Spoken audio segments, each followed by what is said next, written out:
Hello guys, this is Deepesh Mishra and you are welcome to our YouTube channel civil easy. Last class में हमने traverse survey start करने के पहले back bearing and fore bearing का सारे questions कर लिए थे। अब हमारा जो नेक्स्ट टॉपिक है वो है इंक्लूडेड एंगल्स। इंक्लूडेड एंगल क्या होता है वो देख लेते हैं। इंक्लूडेड एंगल जो है उसकी डेफिनेशन के हिसाब से वो है angle between previous line and next line. मतलब जो हमारी प्रीवियस लाइन है और नेक्स्ट लाइन, मतलब अगर हमने ट्रेवर्स किया है, ये हमारा पहला स्टेशन, ये सेकंड स्टेशन और ये थर्ड स्टेशन है, तो ए, बी और सी ये तीन स्टेशन है हमारे। अब ये इसकी अगर हम यहाँ पे हम देखना चाहें कि हमें इंक्लूडेड एंगल फाइंड करना है, बी एंगल जो है बी पॉइंट पे हमें इंक्लूडेड एंगल फाइंड करना है, तो हम देखेंगे angle between previous line and next line. मतलब प्रीवियस लाइन कौन सी हो गई हमारी, अगर हम बी पॉइंट पे हैं तो हमारी प्रीवियस लाइन जो है वो ए बी हो जाएगी और जो नेक्स्ट लाइन है वो हमारी बी सी हो जाएगी। मतलब हमारा ट्रेवर्स कुछ इस तरह से चल रहा है, अगर A to B and B to C, तो प्रीवियस लाइन हमारी ए बी हो जाएगी और नेक्स्ट लाइन हमारी बी टू सी मतलब बी सी हो जाएगी। तो हमें क्या करना है, इंक्लूडेड एंगल अगर फाइंड करना है तो इंक्लूडेड एंगल जो होता है it is the angle between previous line and next line in clockwise direction. मतलब दो चीज़ें हमें इसमें ध्यान में रखनी है कि एंगल तो है ये प्रीवियस लाइन और नेक्स्ट लाइन के बीच का, लेकिन हमेशा क्लॉकवाइज डायरेक्शन में ही होगा ये एंगल, तो ही हम इसे इंक्लूडेड एंगल कहेंगे। तो यहाँ पर इस केस में अगर देखें तो ऐसे जा रहे हैं हम, हमारी जो प्रीवियस लाइन है वो ये है A to B, A B हमारी प्रीवियस लाइन है और B to C, B C जो है हमारी वो हमारी नेक्स्ट लाइन है। तो angle between previous line and next line, ये एंगल भी एक प्रीवियस लाइन और नेक्स्ट लाइन के बीच में बन सकता है, लेकिन ये क्लॉकवाइज नहीं होगा, क्योंकि हमारा जो क्लॉकवाइज डायरेक्शन में ये टोटल हम जा रहे हैं यहाँ से क्लॉकवाइज डायरेक्शन में ए बी से बी सी अगर हम जाएँ तो क्लॉकवाइज डायरेक्शन ये वाला होगा। तो ये वाला जो होगा हमारा, ये एंगल जो आ रहा है, सपोज इसे हम डेल्टा से शो कर रहे हैं तो इंक्लूडेड एंगल हो जाएगा। लेकिन आप देख सकते हो कि इन दोनों लाइनों के बीच, ए बी और बी सी के बीच, ये एक एंगल और बन रहा है। अगर हम क्लॉकवाइज की ही बात कर लेते हैं अगर, तो हम यहाँ से अगर क्लॉकवाइज आ गए तो भी तो एक एंगल बन रहा है, लेकिन अकॉर्डिंग टू द डेफिनेशन हमें प्रीवियस लाइन से नेक्स्ट लाइन जाना है, ना कि नेक्स्ट लाइन से प्रीवियस लाइन। तो ये इंक्लूडेड एंगल नहीं होगा, ये इंटरनल एंगल कह सकते हैं इसको, ये इंटरनल एंगल हो जाएगा, इंटरनल एंगल, बट इसे हम इंक्लूडेड एंगल नहीं कहेंगे। तो इंक्लूडेड एंगल का यही कंसेप्ट है। इससे कुछ क्वेश्चंस आते हैं हमारे एग्जाम्स में, वो हम देख लेंगे अभी आगे। पहले हम एक्सटर्नल एंगल और इंटरनल एंगल में डिफरेंस देख लेते हैं। अब हम बात करते हैं इंटरनल एंगल की। इंटरनल एंगल, इंक्लूडेड एंगल जान गए हम क्या है। अब इंटरनल एंगल देखते हैं हम। अगर हमारा स्टेशन है कोई ए, बी और सी, इन तीन पॉइंट्स को जोड़ने के लिए हमने लाइंस खींची, ए बी और बी सी, ये तीन स्टेशन है हमारे। ए ये है, बी ये वाला स्टेशन हो गया और सी ये, तीन स्टेशंस हैं हमारी। लाइन है ए बी और बी सी। अब इसकी हमें पता है fore bearing of line A B will be this, ये हो गया हमारा थीटा, ठीक है। अब नेक्स्ट जो है, अगर इसमें देखें तो इसकी फोर बियरिंग बी पॉइंट की ये हो जाएगी यहाँ से यहाँ तक, ये हमारा थीटा 2 अगर मान लेते हैं इसे, fore bearing of B point. तो हमने ये देख लिया कि इसकी फोर बियरिंग थीटा है, इसकी थीटा 2 है। और इसकी बैक बियरिंग अगर हम देखें, इसी लाइन की ए बी लाइन की अगर बैक बियरिंग देखें तो वो हो जाएगी ये कंप्लीट, मतलब 180, थीटा प्लस 180 हो जाएगी हमारी बैक बियरिंग। तो ये यहाँ से यहाँ तक आ रही है, ये हो गई हमारी बैक बियरिंग। अब क्या देखने में आ रहा है, अगर हमें इंटरनल एंगल निकालना, मतलब इंटरनल एंगल ये है हमारा, इन दोनों लाइंस के बीच का एंगल है इंटरनल एंगल। अब हमें ये निकालना है अगर, तो हम देख रहे हैं कि अगर हम बैक बियरिंग ऑफ, हम अगर back bearing of A, back bearing of A B, अगर हम back bearing of A B लेते हैं तो back bearing of A B जो है वो हमारा टोटल है, यहाँ से इस नॉर्थ से यहाँ तक की पूरी वैल्यू जो है वो back bearing of A B है। लेकिन अगर हम इसमें से इतनी वैल्यू हटा देते हैं जो कि fore bearing of B C है, fore bearing of B C. ये अगर हम माइनस कर देते हैं तो हमारा ये एंगल निकल के आ रहा है। तो इंटरनल एंगल का फॉर्मूला क्या बना? Internal angle is equal to back bearing of previous line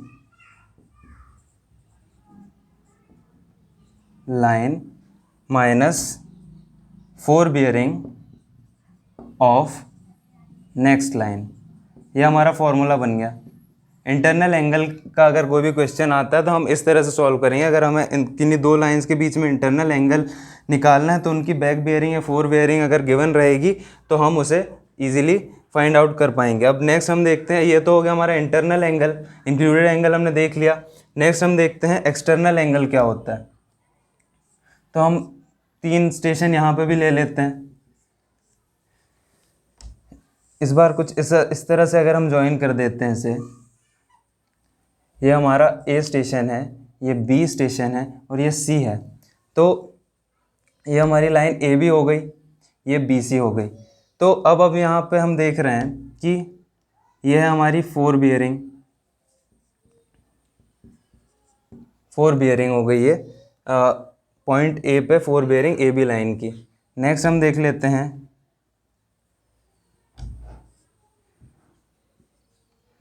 ये वाली जो बियरिंग हो जाएगी बी सी लाइन के लिए फोर बियरिंग, ये वाला एंगल हो जाएगा। सपोज ये थीटा ले लेते हैं इसे, तो ये हो जाएगा हमारा, या फिर इसे fore bearing of B C, ये हमारी fore bearing of B C. अब हम देखें, अगर हम ये वाला फॉर्मूला लगाना चाहें इसमें, इंटरनल एंगल वाला अगर हम फॉर्मूला लगाना चाहें तो back bearing of previous line minus fore bearing of next line, ये हम लगा के देखते हैं, फिर देखते हैं क्या होता है, केस क्या बनता है। अगर हम देखें तो अगर ये हमारा पूरा एक्सटर्नल एंगल जो होगा वो ये होगा, हमें ये अगर फाइंड आउट करना है तो एक्सटर्नल एंगल जो है हमारा, ये यहाँ से यहाँ तक पूरा एक्सटर्नल एंगल है और ये वाला जो है वो इंटरनल एंगल है हमारा। इन दो लाइन के बीच में ये वाला इंटरनल एंगल है, ये एक्सटर्नल एंगल है। तो आप देख सकते हो कि अगर हम एक्सटर्नल एंगल हमें अगर निकालना है इसका, तो हम सबसे पहले fore bearing back bearing of line B C, ये हमारी फोर बियरिंग है। और अगर हम देखें तो ये यहाँ से यहाँ तक हो जाएगी बैक बियरिंग, और यही पे एंगल जो है हमारा वो बैक बियरिंग हो जाएगी।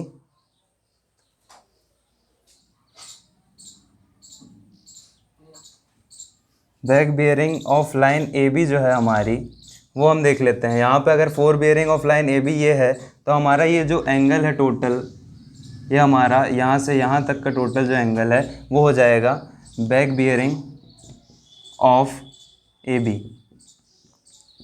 बैक बियरिंग हो गई हमारी ये, और हमारा जो फॉर्मूला है उसके हिसाब से अगर हम माइनस कर, फॉर्मूला चलिए बाद में बनाते हैं, पहले अपन देख लेते हैं कि अगर हमें एक्सटर्नल एंगल निकालना है तो एक्सटर्नल एंगल टोटल हमारा क्या है। हमारा ये वाली लाइन से ये वाली लाइन तक का डिफरेंस, ये हमारा जो है वो एंगल ही हमारा एक्सटर्नल एंगल है। तो अगर हम यहाँ से यहाँ तक आ जाते हैं, और फोर बियरिंग की वैल्यू जो है हमारी बी सी की वो ये है, इतना एंगल जो है वो fore bearing of B C है।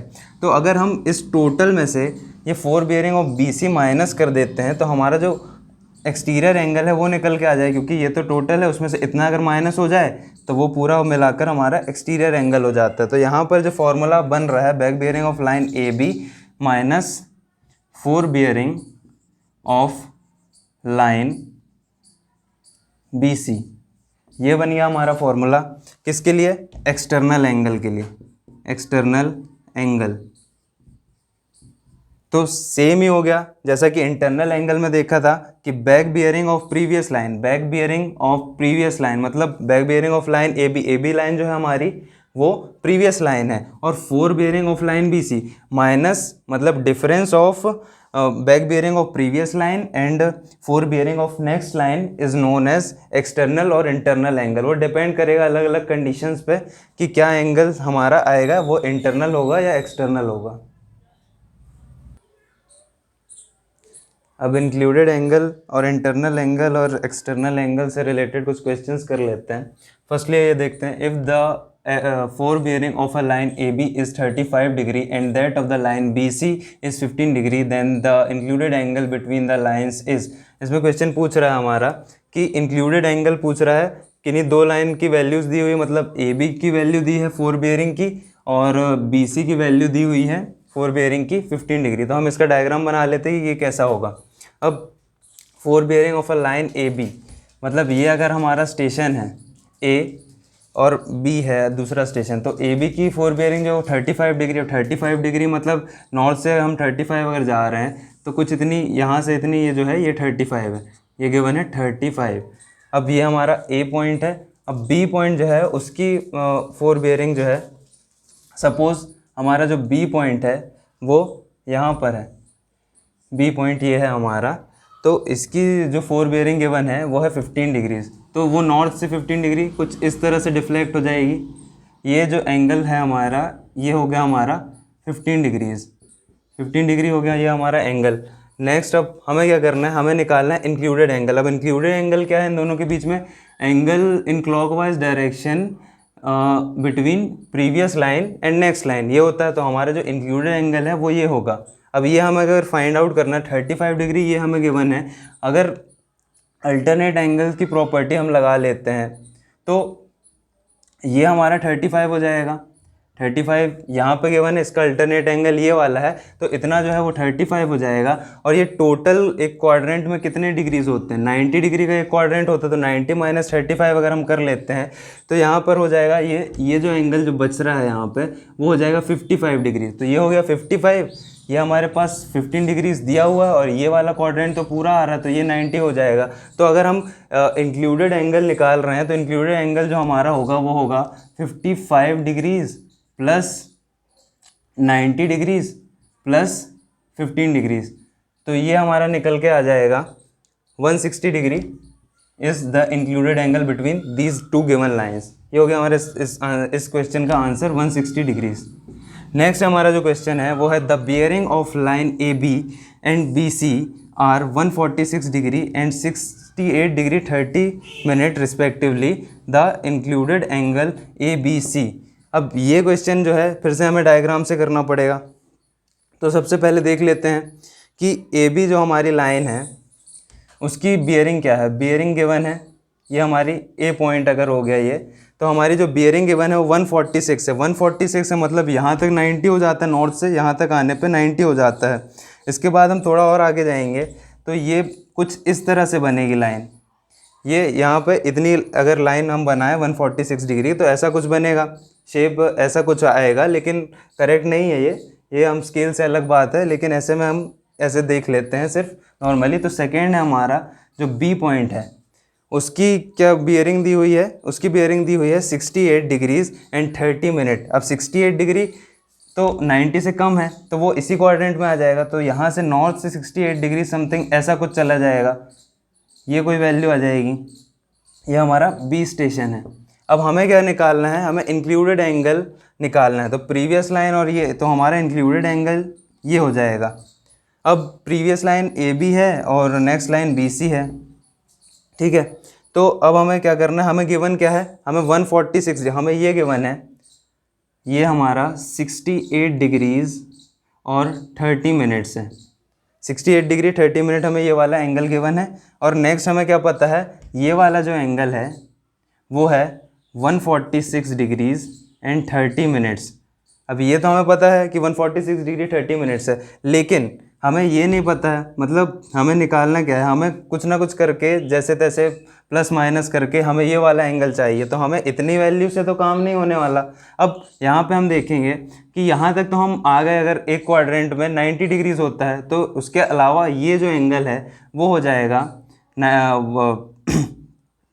90 प्लस यानी 146 माइनस 90 अगर हम कर देते हैं तो ये हो जाएगा हमारा 56 डिग्रीज एंड 30 मिनट, ये एंगल हो गया हमारा 56 डिग्री 30 मिनट। तो ये जो बाकी बचा है वो एंगल कितना बचा, ये भी 90 डिग्री का है, तो 90 डिग्री माइनस 56 डिग्री 30 मिनट्स अगर हम कर देते हैं तो ये वाला जो एंगल है इतना जो बचा है वो हो जाएगा 33 डिग्रीज एंड 30 मिनट्स। ये वाला एंगल अगर हमारा आ गया तो इसका जो एडजेसेंट एंगल है वो ये है, प्रॉपर्टी जो है एडजेसेंट एंगल की वो यहाँ लग जाएगी, तो यहाँ पे ये जो एंगल हो जाएगा वो 33 डिग्री 30 मिनट्स हो जाएगा। अब हम इसे इन दोनों एंगल को अगर प्लस कर दे तो हमारा इंक्लूडेड एंगल निकल आता है, तो हम प्लस कर देते हैं 33 degrees 30 minutes plus 68 degrees and 30 minutes, ये दोनों प्लस करके जो हमारी वैल्यू आ रही है वो है 102 डिग्रीज। तो इंक्लूडेड एंगल जो है वो 102 डिग्रीज फॉर दिस क्वेश्चन। ये क्वेश्चन हो गया, हमारे 2 क्वेश्चन हो गए। नेक्स्ट क्वेश्चन जो हमारा है वो है, नेक्स्ट क्वेश्चन देख लेते हैं।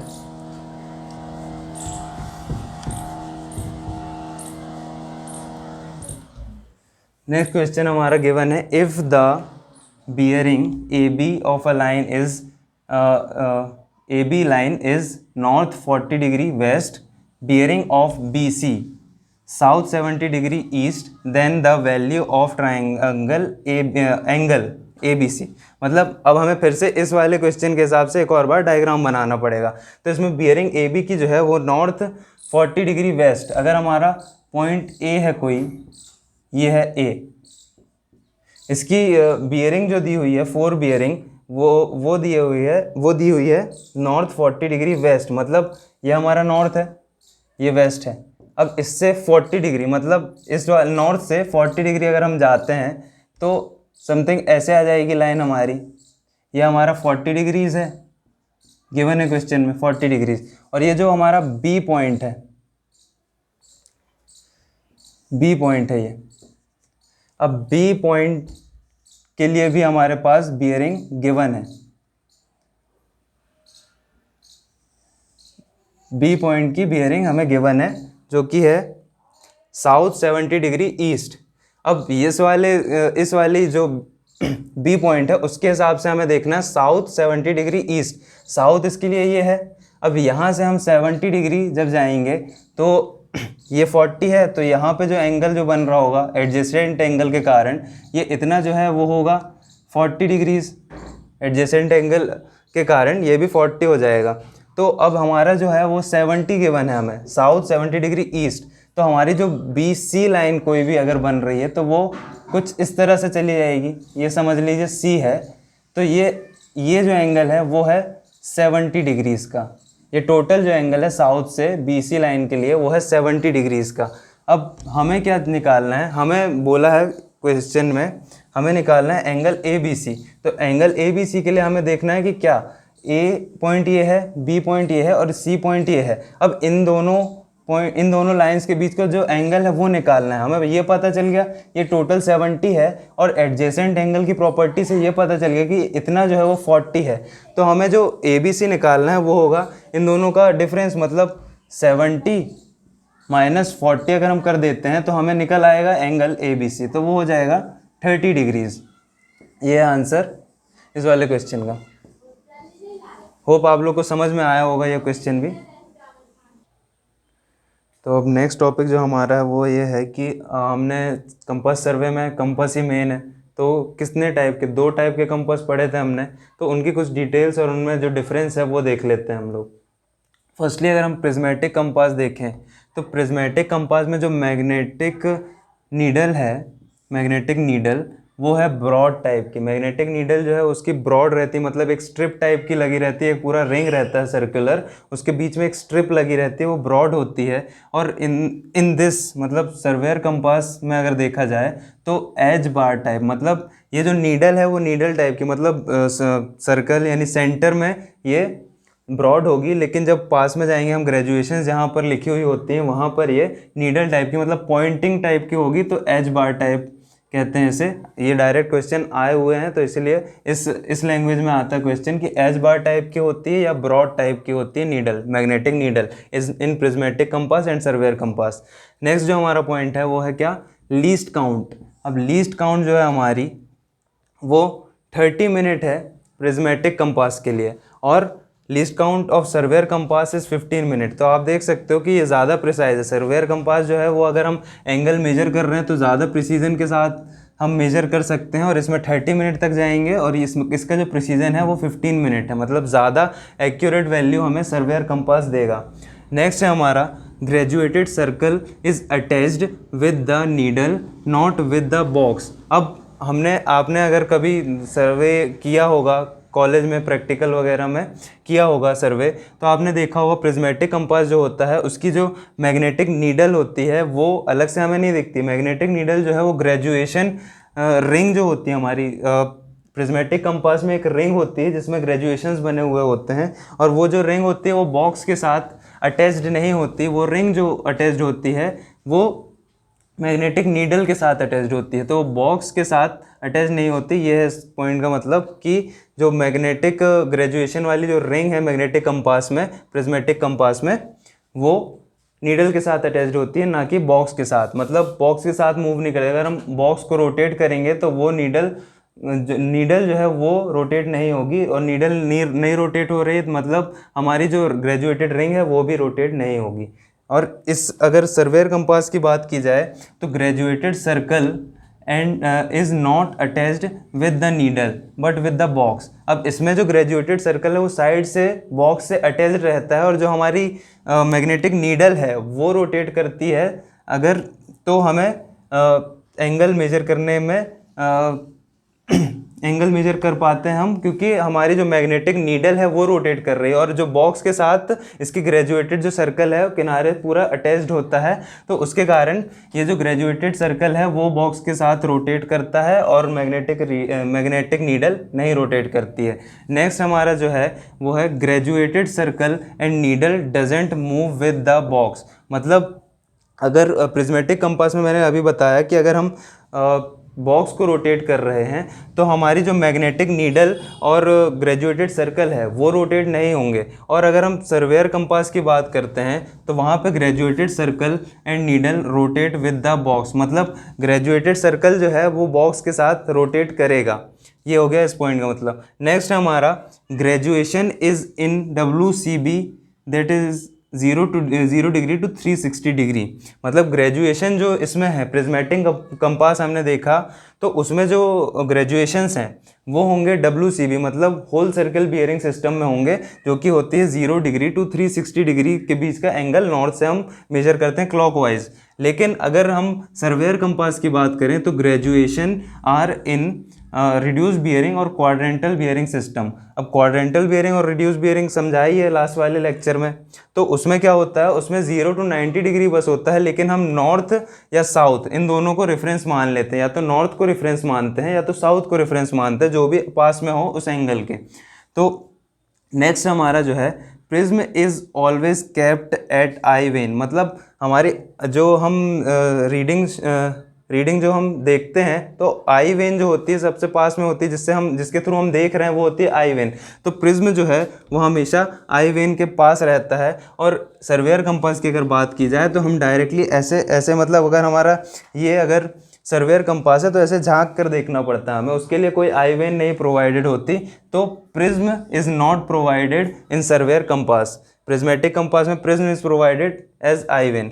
नेक्स्ट है हमारा sighting of the object and observation of reading is done simultaneously. मतलब अगर हम साइटिंग कर रहे हैं और मतलब अगर हमें कोई एंगल मेजर करना है सामने में और अगर हमें ऑब्जर्वेशन उसी टाइम पे रीड करनी है तो दोनों हम साथ में कर सकते हैं। मतलब हम साइटिंग भी करते जाते हैं और जो एंगल हम रीड कर रहे हैं वो भी हम साथ में करते जाते हैं। मतलब दोनों चीज़ें हम एक साथ इसमें कर सकते हैं प्रिज्मेटिक कंपास में। लेकिन अगर हम सर्वेयर कंपास यूज़ कर रहे हैं तो पहले हमें साइटिंग करनी पड़ेगी, उसके बाद हमें रीडिंग नोट करने के लिए अलग से कंपास में रीडिंग देखनी पड़ेगी। तो सर्वेयर कंपास में साइटिंग और ऑब्जर्वेशन दोनों साइमल्टेनियसली नहीं हो सकती हैं। नेक्स्ट है हमारा इट कैन बी यूज्ड और कांट बी यूज। मतलब ट्राइपॉड स्टैंड की ज़रूरत हो भी सकती है और नहीं भी हो सकती। प्रिज्मेटिक कंपास में ज़रूरी नहीं है कि हम ट्राइपॉड स्टैंड के साथ ही हम इस इंस्ट्रूमेंट का यूज़ कर सके, क्योंकि हैंड से भी अगर हम चाहें तो हैंड में अगर ऐसे होल्ड करके अगर हम किसी चीज़ का एंगल मेजर करना चाहते तो हम इस प्रिज्मेटिक कंपास में पॉसिबल है कि हम हैंड में लेकर भी एग्जैक्ट रीडिंग्स निकाल सकते हैं। लेकिन अगर हम सर्वेयर कंपास की बात करें तो उसके लिए ट्राइपॉड स्टैंड इज़ नेसेसरी। तो ये हो गया कि ट्राइपॉड स्टैंड जो है सर्वेयर कंपास के लिए नेसेसरी है। इसके लिए अगर हो भी तो भी ठीक है, नहीं भी हो तो भी हमारा काम जो है वो हो जाएगा। नेक्स्ट है हमारा रीडिंग जो होती है सर्वेयर प्रिज्मेटिक कंपास की रीडिंग जो लिखी हुई होती है मैग्नेटिक रिंग में जो रीडिंग होती है वो इन्वर्टेड होती है। मतलब हम प्रिज्म के थ्रू देख रहे हैं तो वो हमें सीधी दिखेगी, लेकिन हम अगर बाहर से देखना चाहें तो वो हमें सीधी ना दिख के इन्वर्टेड दिखेगी। और इस केस में सर्वेयर कंपास में जो रीडिंग है, हम कोई प्रिज्म यूज़ नहीं कर रहे हैं तो हमें जो रीडिंग मिलेगी वो इरेक्ट मिलेगी। मतलब सामने से अगर हम देखना चाहें ऊपर से तो हम रीडिंग तो वैसे ही देखते हैं सर्वेयर कंपास में, तो ये इरेक्ट रहेगी तो हमें कोई दिक्कत नहीं होगी। लेकिन अगर हम प्रिज्मेटिक कंपास में बाहर से देखना चाहें प्रिज्म का यूज़ ना करके तो रीडिंग्स जो हैं वो उल्टी लिखी हुई होती हैं। अब इसमें ग्रेजुएशंस कैसे बने हुए होते हैं, तो अगर ये उल्टा लिखा हुआ है तो ग्रेजुएशन भी कुछ अलग तरीके से चलेंगे। तो हमारे जो प्रिज्मेटिक कंपास है उसमें जो साउथ है वहाँ पर 0 डिग्री शो करती है रीडिंग, और जो नॉर्थ है वहाँ पर 80 डिग्री। ऐसे ही अगर साउथ से हम देखें, साउथ में 0 डिग्री है तो वेस्ट में 90 डिग्री शो करेगी और नॉर्थ में 180 डिग्री शो कर रही है होगी, और जो ईस्ट आएगा उसमें 270 डिग्रीज शो करेगा। मैग्नेटिक जो हमारा ग्रेजुएटेड रिंग है, ग्रेजुएटेड सर्कल है, वो ऐसे इस तरह से रीडिंग शो करता है कि साउथ में 0 डिग्री और नॉर्थ में 180 डिग्री शो करता है। लेकिन अगर हम इसे देखें सर्वेयर कंपास, तो सर्वेयर कंपास में नॉर्थ और साउथ में 0 डिग्री शो करता है और ईस्ट और वेस्ट में जो ग्रेजुएटेड सर्कल होता है वो 90 डिग्री शो करता है। तो these are the main points that should be remembered between prismatic compass and surveyor compass. Next जो हमारा है वो है adjustment of temporary adjustment of compass. मतलब अगर हम कर रहे हैं कोई भी सर्वे करने के पहले हम अगर सेट कर रहे हैं कोई कंपास एक स्टेशन पे, तो उसमें हमें क्या एडजस्टमेंट करने पड़ते हैं, उसके बाद हम रीडिंग्स ले सकते हैं। तो मेनली ये एग्ज़ाम पॉइंट ऑफ व्यू से है कि इसे हम नॉर्मली याद कर लेना है हमें कि भाई जो एग्ज़ाम में ऑब्जेक्टिव पूछे तो हमसे बन जाए। तो हो गया क्या, टेम्परेरी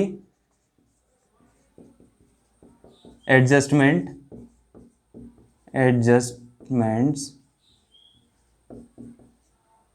ऑफ कंपास।